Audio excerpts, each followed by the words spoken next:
પોતાનું શિક્ષણ અને કોલેજનો સમગ્ર ખર્ચ ઉઠાવવાની લાલચ આપી ભરૂચની 22 વર્ષીય યુવતીને વિશ્વાસમાં લઈને તેની સાથે દુષ્કર્મ આચરવા, ખોટા નિકાહનામાની ધમકી આપી બ્લેકમેલ કરવાના ગંભીર આરોપસર ભરૂચ પોલીસે મહારાષ્ટ્રના મદ્રસાના 55 વર્ષીય સંચાલકની ધરપકડ કરી છે।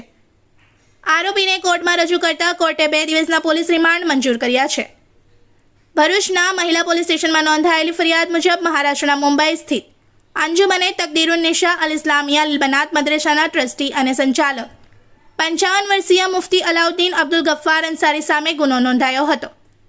ફરિયાદ અનુસાર આરોપીએ ભોગ બનનારના ભાઈ જે ત્યાં અભ્યાસ કરતો હોય તેના મોબાઈલમાં યુવતીના ફોટા જોયા બાદ તેના પર નજર બગાડી હતી અને શરીર સંબંધ બાંધવાનું કાવતરું રચ્યું હતું। આરોપીએ મુંબઈથી ભરૂચ આવી તેના પરિવાર સાથે આત્મીયતા કેળવી પિતાને તેમની યુવતીના ધાર્મિક શિક્ષણથી લઈને કોલેજના અભ્યાસ સુધીનો તમામ ખર્ચ પોતે ઉઠાવવાની લાલચ આપી વિશ્વાસમાં લીધા હતા। ત્યારબાદ યુવતીને ભરૂચથી મુંબઈ મદ્રસામાં અભ્યાસ માટે મોકલવામાં આવી હતી। ત્યાં આરોપીએ યુવતીની મરજી વિરુદ્ધ દુષ્કર્મ આચર્યનો આરોપ છે, જેમાં તેને 2 વખતે ગર્ભ રહી જતા આરોપીએ ગોળીઓ આપી ગર્ભ પણ પડાવ્યો હોવાનું પણ જાણવા મળ્યું છે। ફરિયાદમાં વધુમાં જણાવ્યું છે કે યુવતી તેની હરકતોથી કંટાળી જતા ભરૂચ આવી ગઈ હતી। જો કે બાદમાં આરોપી યુવતીને ફોન ઉપર અને ભરૂચ આવી પોતાની સાથે આવવા દબાણ કરતો હતો। યુવતીએ ઇનકાર કરતા તેની પાસે નિકાહનામું હોવાનું કહી ખોટા નિકાહનામાની ધમકી આપી હતી। એટલું જ નહીં, યુવતીના ફોટા વાયરલ કરી દેવાની તેમજ જાનથી મારી નાખવાની ધમકી પણ આપ્યાનો આક્ષેપ કરવામાં આવ્યો છે, જેથી યુવતીએ સમગ્ર ઘટનાની જાણ તેના માતા પિતાને કરતા આરોપી મુફ્તીનો ભાંડો ફૂટ્યો હતો। આ ગંભીર ગુના અંગે મહિલા પોલીસ મથકના મહિલા પીએસઆઈ વૈશાલી આહિરના માર્ગદર્શનમાં યુવતીએ ફરિયાદ નોંધાવી હતી। જો કે ફરિયાદ નોંધ્યા બાદ વધુ તપાસ શહેર એ ડિવિઝન પોલીસ મથકને સોંપવામાં આવી હતી, જેના પીઆઈ RM વસાવાના માર્ગદર્શન હેઠળ પોલીસની ખાસ ટીમ મહારાષ્ટ્ર મોકલવામાં આવી હતી। પોલીસે આરોપીને મુંબઈથી ઝડપી પાડી ગુજરાત લાવી ભરૂચ કોર્ટમાં રજૂ કર્યો હતો। કોર્ટે આરોપીના 2 દિવસના પોલીસ રિમાન્ડ મંજૂર કર્યા છે।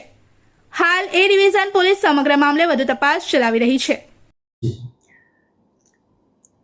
એક 22 વર્ષની મુસ્લિમ યુવતી સાથે 47 વર્ષના એક મૌલવીએ એની સાથે બળજબરીપૂર્વક દુષ્કૃત્ય કરવા બાબતની ફરિયાદ ભરૂચ જિલ્લાના મહિલા પોલીસ સ્ટેશન ખાતે પરમ દિવસે રાત્રે દાખલ થયેલી।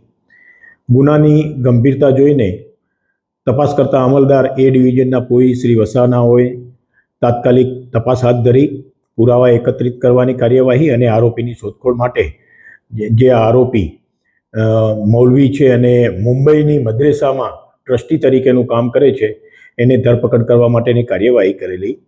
તપાસ દરમિયાન એવી હકીકત જણાયેલી કે આ જે મૌલવી છે એ આ ભરૂચ ખાતે રહેતી યુવતીના ઘરે આજથી 8 મહિના પહેલાં આવેલો અને એના માતા પિતાને લલચાવીને પ્રેરિત કરેલા કે મુસ્લિમ ધર્મનું વધુ અભ્યાસ માટે અને એની મદ્રેસામાં ત્યારબાદ નોકરી માટે આ તમારી દીકરીને મોકલી આપો એમ કહીને એને મુંબઈ બોલાવેલી।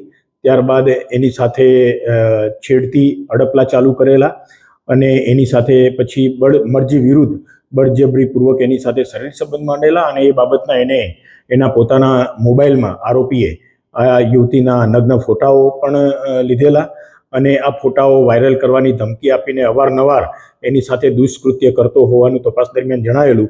તો તાત્કાલિક આરોપીની શોધખોળ કરીને આરોપીને શોધી કાઢીને આરોપીની પીઆઈ વસાવા જે એ ડિવિઝનના પીઆઈ છે ભરૂચ શહેર એ ડિવિઝન પોલીસ સ્ટેશનના, તેઓએ ગુનાના કામે આરોપીની ધરપકડ કરેલી।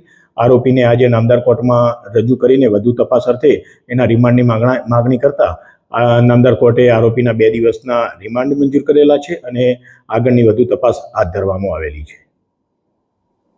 इस वीडियो को लाइक करें, हमारे चैनल को सब्सक्राइब कर बेल आइकन जरूर प्रेस करें हमारी न्यू वीडियो सबसे पहले देखने के लिए।